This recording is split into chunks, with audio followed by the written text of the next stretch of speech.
তিনি এমন একজন রানী যার ওজন 200 কেজি ছিল।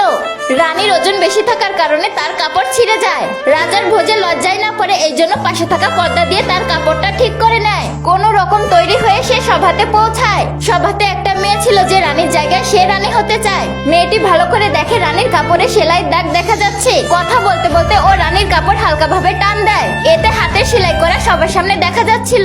ও মজা উড়িয়ে বলে রানী রাজার অপমান করছে। রানী বোঝাতে চাচ্ছিল যে এটা এই জন্য হয়েছে যে তার কাপড় ছোট। রানী ভয় পাওয়ার কারণে তার কাপড় ভিজে যায় আর এটার গন্ধ পুরো মহলে ছড়িয়ে যায়। ওখানে সব লোক নাক ধরে হাসতে থাকে। রাজা অনেক রেগে যায় আর রানীকে বেরিয়ে যেতে বলে।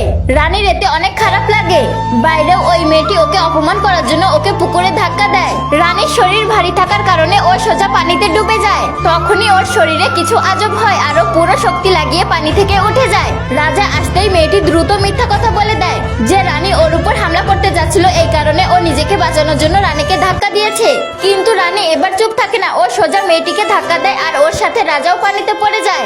এরপর মেয়েটি রাজাকে বলে রানীকে সাজা দিন। কিন্তু তখনই একজন সৈনিক রাজাকে বলে রানী একজন মিত্র দেশের রাজকুমারী, এই জন্য ওনাকে কিছু বলা যাবে না। রাজা রেগে ওইখানে কথা শেষ করে দেয়। রানী মেয়েটিকে সোজা জবাব দেয়। মেয়েটির এতে অনেক রাগ হয়। আসলে রানীর শরীরে দ্বিতীয় একটি মেয়ের আত্মা ঢুকেছে। আধুনিক সময়ের কোম্পানির মালকিন যার মাথার উপর ফ্রেম পড়েছিল তার আত্মা রানীর শরীরে চলে এসেছে।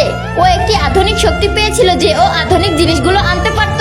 কিছুদিনের মধ্যেই মহলে আধুনিক ফার্নিচার আর আধুনিক মেশিং এ ভরে যায়।